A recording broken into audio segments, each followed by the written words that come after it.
ജിൻഡോ ഇതിൽ രാഷ്ട്രീയ അഴിമതി നടക്കും എന്ന് പറയുന്നത് അടിസ്ഥാനത്തിലാണ് നമ്മുടെ മുമ്പിൽ ഈ പദ്ധതിയുമായി ബന്ധപ്പെട്ട് നിലവിൽ അവൈലബിൾ ആയിട്ടുള്ള ആപ്ലിക്കബിൾ ആയിട്ടുള്ള കരാർ പ്രകാരം ഈ ടീകോം കമ്പനിക്ക് അങ്ങോട്ട് നഷ്ടം കൊടുക്കേണ്ടതുണ്ടോ? അവിടെയാണ് ചോദ്യം നിൽക്കുന്നത്. അങ്ങനെ നഷ്ടം കൊടുക്കേണ്ടതുണ്ടെങ്കിൽ എങ്ങനെയാണ്? സർക്കാരിൻ്റെ ഭാഗത്ത് എന്തെങ്കിലും വീഴ്ചകൾ സംഭവിച്ചിട്ടുണ്ടോ?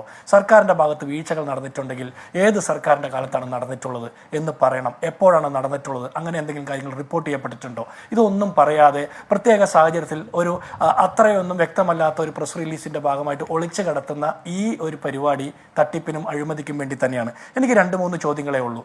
ആരുടെ ഭാഗത്താണ് വീഴ്ച ഉണ്ടായത്? ടീകോം എന്ന് പറഞ്ഞ കമ്പനിയുടെ ഭാഗത്താണോ സർക്കാരിൻ്റെ ഭാഗത്താണോ?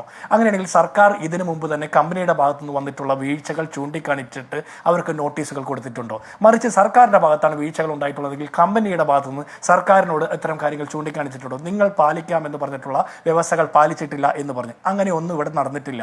ഇനി വ്യവസായ മന്ത്രി പി രാജീവ് പറയുന്നത് കുറേ കാലമായിട്ട് ടീകോം കമ്പനി നിർജീവാവസ്ഥയിലാണ്, അവർ കാര്യമായിട്ട് ഒന്നും ചെയ്യുന്നില്ലെന്ന്. വ്യവസായ വകുപ്പിൻ്റെ മന്ത്രിയാണ് അദ്ദേഹം, അല്ലേ? അദ്ദേഹത്തിന് പിന്നെ എന്താ പണി? അദ്ദേഹത്തിൻ്റെ വകുപ്പിലിരിക്കുന്ന ഉദ്യോഗസ്ഥർക്ക് എന്താ പണി? അതിനൊരു ഉത്തരം അവർ പറയുന്നില്ല. ഇനി ടീകോം കമ്പനി അവരുടെ പ്രവർത്തനങ്ങളിൽ നിന്ന് അവർ പിന്മാറുകയാണെങ്കിൽ സ്വാഭാവികമായിട്ടും ഈ കരാറിലെ 722 പ്രകാരം സംസ്ഥാന സർക്കാരിനല്ലേ അതിന് നഷ്ടം തരേണ്ടത്? കേരളത്തിനല്ലേ നഷ്ടം തരേണ്ടത്?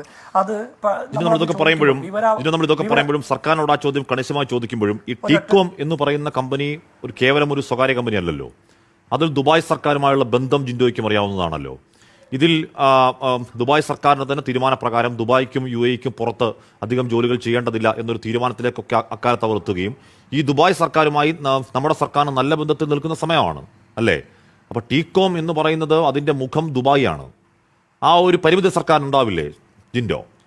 അല്ല, ഞാൻ ചോദിക്കട്ടെ ഹാഷ്മി, ഈ കരാർ ഒപ്പിടുന്ന കാലത്ത് എന്തായിരുന്നു സാഹചര്യം? എന്തായിരുന്നു ദുബായ് സർക്കാരിൻ്റെയും കേരള സർക്കാരിൻ്റെയും നയങ്ങൾ? അതുമാത്രമേ നമ്മൾ കരാറിനെ കുറിച്ച് പാലിക്കേണ്ടതുള്ളൂ. പിന്നീട് ദുബായ് സർക്കാരിൻ്റെ നയപരിപാടികൾ മാറ്റമുണ്ടെന്നും പറഞ്ഞ് ആ കരാറിൽ മുൻകാല പ്രാബല്യത്തോടെ ഒരു മാറ്റം വരുത്തേണ്ട കാര്യമില്ല. അങ്ങനെയുണ്ടോ? അങ്ങനെ ഒരു കാര്യമില്ലല്ലോ. ഇവിടെ നമ്മൾ ആലോചിക്കേണ്ടത് ഒരു കാര്യം എന്താ? കേരളത്തിലെ മുഖ്യമന്ത്രിക്ക് ബോർഡ് ഓഫ് ഡയറക്ടേഴ്സ് ദുബായുമായുള്ള ബന്ധം വഷളാവരുത്, ദുബായുമായുള്ള ബന്ധം വഷളായി കൂടാ, ഇല്ലേ? ഇപ്പൊ ഈ ടീകോം കാണിക്കുന്ന ചില മര്യാദകൾ കൊണ്ടാണെങ്കിലും ആ ദുബായുള്ള ബന്ധം വഷളാവുന്ന രീതിയിലേക്ക് അത് എസ്കലേറ്റ് ചെയ്യാനും പാടില്ല. അല്ല, ഞാൻ പറയട്ടെ ഇവിടെ കേരളത്തിന്റെ മുഖ്യമന്ത്രി പിണറായി വിജയൻ അല്ലെങ്കിൽ വരുന്ന ഏത് മുഖ്യമന്ത്രിയായാലും ബോർഡ് ഓഫ് ഡയറക്ടേഴ്സിന്റെ ചെയർമാൻ സ്ഥാനത്തിരിക്കുന്ന ഒരു കമ്പനിയിൽ 16% കേരള സർക്കാരിന് ഷെയറുള്ള ഒരു കമ്പനിയിൽ അതുമായി ബന്ധപ്പെട്ട കാര്യങ്ങൾ വിവരാവകാശ പ്രകാരം അപേക്ഷിക്കുമ്പോൾ വിവരാവകാശ പ്രകാരം അത് തരാൻ പറ്റില്ല എന്ന് പറയുന്നു. പക്ഷേ ഈ കമ്പനിയുമായി ബന്ധപ്പെട്ട ഒരു തർക്കത്തിൽ ഇതിന്റെ പാർട്ണർ കമ്പനിയായിട്ടുള്ള ടീകോം കമ്പനിക്ക് കേരളത്തിന്റെ പൊതുഖജനാവിൽ നിന്ന്, അല്ലാതെ മന്ത്രിമാരുടെ സ്വകാര്യ സ്വത്തിൽ നിന്നല്ലോ, പൊതുഖജനാവിൽ നിന്ന് നഷ്ടം കൊടുക്കുമെന്ന് പറഞ്ഞാൽ നമുക്ക് വിവരാവകാശം പോലും നിഷേധിക്കുന്ന ഒരു സാഹചര്യത്തിൽ നമ്മൾ എന്തിനാ നഷ്ടം സഹിക്കേണ്ടതുണ്ട് എന്നുള്ള ചോദ്യത്തിന് ഉത്തരം കണ്ടെത്തുമ്പോഴാണ് ദുബായ് സർക്കാരിനെ തൃപ്തിപ്പെടുത്താനല്ല, ഈ ഭൂമി തിരിച്ചു പിടിച്ചാൽ ആ ഭൂമി കച്ചവടത്തിലൂടെ ലാഭമുണ്ടാക്കാം. മാത്രമല്ല ടീകോം കമ്പനിക്ക് പണം കൊടുത്താൽ ആ പണം ഈ പറഞ്ഞ മാസപ്പടിയൊക്കെ മേടിച്ചതുപോലെ മറ്റാരുടെയെങ്കിലും ഒക്കെ കമ്പനിയിലൂടെ വന്ന് അത് ചായക്കാശായിട്ട് കിട്ടാനുള്ള സാധ്യതയാണ് ഞാൻ കാണുന്നത്. അതിനുള്ള തട്ടിപ്പാണ്. ഇവിടെ ഇതിനെക്കുറിച്ചൊക്കെ ചോദിക്കുമ്പോൾ കരാർ എന്ന് പറയുന്നു. നമ്മൾ കുറച്ചു കാലം മുമ്പ് ചർച്ച ചെയ്ത ഒരു കരാർ ഉണ്ടായിരുന്നല്ലോ, എക്സാലോജിക്കും CMRL തമ്മിലുള്ള കരാർ. അതുപോലെ തന്നെ ടീകോം കമ്പനിയും പിണറായി സർക്കാരും തമ്മിൽ മറ്റേതോ ഒരു കരാറുണ്ട്. നമ്മൾക്ക് ആർക്കും വ്യക്തമല്ലാത്ത, കേരളത്തിന്റെ പൊതുസമൂഹത്തിന് മുമ്പിൽ ലഭ്യമല്ലാത്ത മറ്റേതോ രഹസ്യ കരാറിന്റെ പേരിലാണ് ഇദ്ദേഹം ഇത് പറയുന്നത്. ഈ ആളുകളെല്ലാം ഇത് പറയുന്നത്. ഇപ്പൊ ഹസ്കർ തന്നെ പറഞ്ഞ കാര്യമുണ്ട്, VS അച്യുതാനന്ദൻ കൊടുക്കുന്ന 722 എന്ന് പറഞ്ഞ ക്ലോസ് ആണ് ആ കരാറിന്റെ സൗന്ദര്യമെന്ന്. ആ സൗന്ദര്യത്തിന്റെ മുഖത്ത് ടാറ് വാരിത്തേക്കുന്ന പണിയല്ലേ ഇപ്പൊ പിണറായി വിജയൻ സർക്കാർ ചെയ്യുന്നത്? എന്ത് ഉത്തരവാദിത്തത്തോടെയാണ് വ്യവസായ മന്ത്രി മറുപടി പറയുന്നത്? 100 കണക്കിന് കമ്പനികൾ ക്യൂ നിൽക്കുന്നുവെന്ന്. ആ 100 കണക്കിന് കമ്പനികളുമായിട്ട് വ്യവസായ വകുപ്പ് മന്ത്രി മറ്റേതെങ്കിലും ചാനലിലൂടെ ചർച്ച നടത്തിയിട്ടുണ്ടോ? ഈ ഇങ്ങനെ ടീകോം കമ്പനി ഇത് വിട്ടുപോകുന്നുള്ള അറിയിപ്പ് കിട്ടിയതിനു ശേഷം, രഹസ്യ ചർച്ച നടത്തിയതിനു ശേഷമാണോ ഇത് ടീകോമിന് പണം കൊടുത്ത് അവരെ ഒഴിവാക്കിയിട്ട് ഭൂമി കച്ചവടം നടത്താമെന്നൊക്കെ വിചാരിക്കുന്നത്?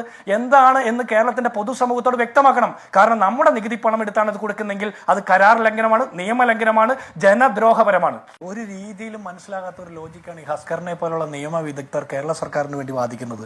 ദുബായ് സർക്കാർ അവരുടെ നയപരിപാടികളിൽ മാറ്റം വരുത്തുന്നതിന് അനുസരിച്ചിട്ട് ഒരു കരാർ, മുൻപുണ്ടാക്കിയ ഒരു കരാറിൽ മുൻകാല പ്രാബല്യത്തോടെ നമ്മൾ മാറ്റം കൊടുക്കണമെന്ന് പറഞ്ഞാൽ എന്ത് ലോജിക്കാണ് ഈ പറയുന്നത്? ഞാൻ ചോദിക്കട്ടെ, മുടക്കിയ മുതലും ടീകോം കമ്പനിക്ക് തിരിച്ചു കൊടുക്കണമെന്ന് ആവശ്യപ്പെടുന്ന ഹസ്കറിനെ പോലുള്ള ആളുകൾ ഇവിടെ കർഷകരുടെ മറ്റേ താങ്ങുവില സംസ്ഥാന സർക്കാർ വെട്ടിക്കുറച്ചിട്ടുണ്ട്, ₹1.73. നിങ്ങൾക്ക് അതിന് വല്ല മറുപടി ഉണ്ടോ? ഇവിടെ ഹാഷ്മി സൂചിപ്പിച്ച പോലെ വൈദ്യുതി ചാർജ് കൂട്ടാൻ പോവാ, വെള്ളക്കരം വർദ്ധിപ്പിച്ചു, പെൻഷൻ കൊടുക്കാൻ പറ്റിയിട്ടില്ല. നിങ്ങൾ സാധാരണക്കാർക്ക് എന്തെങ്കിലും തിരിച്ചു കൊടുക്കുന്നുണ്ടാവും? ഉച്ചക്കഞ്ഞി വെക്കുന്നവന് ശമ്പളം പോലും കൊടുക്കാൻ താല്പര്യമില്ലാത്ത സർക്കാർ, KSRTC ബസ് അടിക്കുന്നതിന് ശമ്പളം കൊടുക്കാൻ താല്പര്യമില്ലാത്ത സർക്കാർ ടീകോം കമ്പനിക്ക് മുടക്കിയ മുതൽ തിരിച്ചു കൊടുക്കണമെന്ന് പറയുന്നത് എന്ത് ലോജിക്കാണെന്ന് ഞങ്ങൾ ചോദിക്കുന്നത്. സമ്മതിക്കുന്നത്. അത് നിങ്ങൾ പറയുന്ന കരാർ പ്രകാരമാണെന്ന്. ഈ കരാർ പ്രകാരം പണിയെടുക്കാത്ത കൃത്യമായിട്ട് കൃത്യവിലോപം നടത്തിയ, അവർ പറഞ്ഞ എഗ്രിമെന്റ് വയലേഷൻ നടത്തിയ ടീകോം കമ്പനിക്കെതിരെ 8 വർഷമായിട്ട് പിണറായി സർക്കാർ ഒരു പണിയും ചെയ്തിട്ടില്ല. ഒന്ന് വിരൽ കൊണ്ട് ഞൊടിച്ച് പോലും പേടിപ്പിച്ചിട്ടില്ല, കണ്ണുരുട്ടി കാണിച്ചിട്ടില്ല. എന്നിട്ട് ടീകോം കമ്പനി അവർ പണി നിർത്തി പോകുമ്പോൾ നിങ്ങൾ വെറുതെ പോകണ്ട, ഞങ്ങൾ കുറച്ച് കൈകാശ് കൂടി തന്നേക്കാം എന്ന് പറഞ്ഞാൽ ശുദ്ധ അഴിമതിക്ക് വേണ്ടിയിട്ടുള്ള പണിയാണ്. അത് ഹസ്കറിനെ പോലുള്ള ഒരു ന്യായീകരിക്കുന്നതാണ് ഞങ്ങൾക്കൊക്കെ അത്ഭുതം. താങ്കൾ ന്യായീകരിച്ചോ, പക്ഷെ പൊതുസമൂഹം ഇത് കേൾക്കുകയല്ലേ? പാവപ്പെട്ട സഖാക്കന്മാർക്കും കൂടി പട്ടിണിക്കിട്ടല്ലേ, അവർക്ക് ക്ഷേമ പെൻഷൻ പോലും കൊടുക്കാതെയല്ലേ ഈ സർക്കാർ മുന്നോട്ട് പോകുന്നത്? അപ്പോഴാണ് ടീകോം കമ്പനിക്ക് നഷ്ടപരിഹാരം കൊടുത്ത് അവരെ തിരിച്ച് അങ്ങോട്ട് വിട്ടേക്കാമെന്ന് ദുബായ് സർക്കാരിനെ പ്രീണിപ്പിക്കാൻ കേരള സർക്കാരിന്റെ പ്രഥമമായിട്ടുള്ള ഉത്തരവാദിത്തം എന്താണെന്നറിയോ? കേരളത്തിലെ 3.5 കോടി ജനങ്ങളോടുള്ള ബാധ്യത തീർക്കുക എന്നുള്ളതാണ്. 3.5 കോടി ജനങ്ങളോട് കമ്മിറ്റ്മെന്റ് ഇല്ലാത്ത ഒരു സർക്കാരാണ് ദുബായ് സർക്കാരിനോട് ഏതോ ഒരു കമ്മിറ്റ്മെന്റ്. അതാണ് ഞാൻ പറഞ്ഞത്, നിങ്ങൾക്ക് ടീകോം കമ്പനിയായിട്ട് രഹസ്യമായിട്ട് മറ്റൊരു കരാറുണ്ട്. ആ കരാർ എന്താണെന്നാണ് ഇനി പുറത്തു വരേണ്ടത്. ഓക്കെ.